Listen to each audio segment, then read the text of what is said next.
भदौरिया जी के पास आते हुए, तो कैप्टन साहब देखिए, जिस तरह से कांग्रेस तो आत्मचिंतन करना शुरू कर चुकी है, लेकिन बीजेपी अपने आप को बीते कई चुनावों के बाद कहां देखती है? क्योंकि देखिए, कांग्रेस में आत्मचिंतन होना शुरू हो गया है, लेकिन अगर बीजेपी की बात करें तो देखिए कुछ जगह ऐसी भी है जहां बीजेपी ने भी मुंह की खाई है और इसका बहुत बड़ा खामियाजा कहीं ना कहीं लोकसभा इलेक्शन में बीजेपी को झेलना पड़ा है। तो आत्मचिंतन बीजेपी में कब शुरू होगा?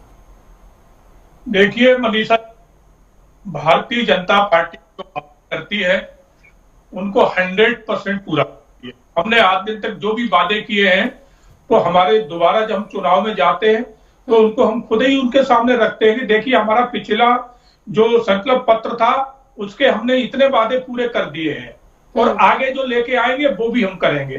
तो हमने कभी लोभ लुभाने वादे हम नहीं करते हैं कि चुनाव जीतने के लिए जनता से झूठ बोले कि हम आपको पेंशन देंगे, हम आपको लाइट फ्री देंगे, बिजली फ्री देंगे। अगर जो कहेंगे तो उसको हम जरूर करके दिखाएंगे। तो कांग्रेस पार्टी का तो ये चरित्र बन चुका है कि इन्होंने हर चुनाव में, चाहे वो स्टेट का चुनाव हो या केंद्र का चुनाव हो। अब मैं आपको थोड़ा सा पीछे ले जाना चाहूंगा। पिछली बार इन्होंने मध्य प्रदेश और राजस्थान दोनों ही जगह चुनाव में यही वादा किया था कि हम आएंगे तो किसानों का कर्जा माफ। 16 महीने कांग्रेस की सरकार मध्य प्रदेश में रह के वहां से सरकार ही रवाना हो गई, कोई वादा नहीं हुआ। और राजस्थान में 5 साल पूरा शासन किया, किसानों के कोई कर्जे माफ नहीं हुए, बल्कि किसानों की जमीनें नीलाम होने की कगार पे आ गई।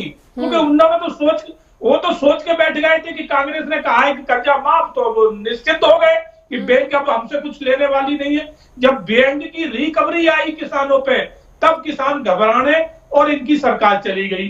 इसी तरह से इन्होंने हिमाचल चुनाव में वादा किया कि 1500 रुपए हम महिलाओं को महीने में पेंशन देंगे, अभी तक नहीं दे पाए। कुछ इन्होंने ऐसे किए जिससे सरकार आज वहां 8,000 करोड़ 145 के जो है करोड़ में जो है ना कर्जे में डूबी हुई है। अपने कर्मचारियों को समय से सैलरी नहीं दे पा रही है। मंत्रियों से कहा जा रहा है कि आप भी सैलरी छोड़ें।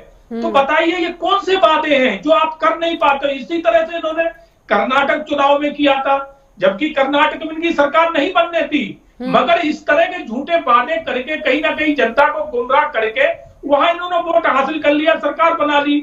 आज वहां जनता भी अपने आप को ठगा हुआ समझ रही है और ये सरकार कैसी चल रही इनकी ये भी दिखाई दे रहा है। तो आज खड़गे जी ने खुद ही अपने मुंह से अपनी जो है ना झूठ को उगिल दिया है कि हम उतने ही वादे करो जो पूरे कर पाए। अरे आप तो करते ही नहीं हो, सिर्फ वादे करते हो।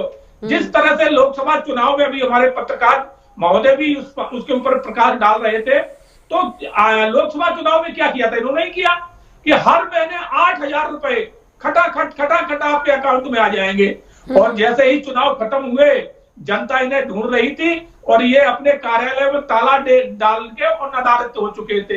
तो ये तो धोखेबाज पार्टी है, जनता के साथ छल करती है। छल षड्यंत्र ये कांग्रेस का चरित्र बन चुका है।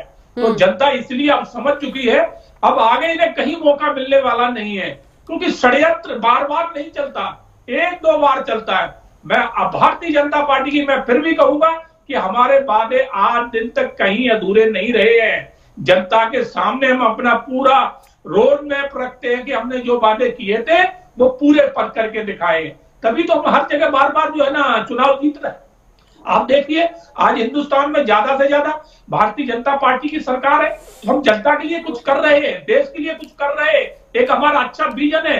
आज हमारे पास एक नेता ऐसा है कि देश को लेके चल रहा है, जिसने अंतरराष्ट्रीय लेवल पे भारत का नाम और देश का परचम लहराया है।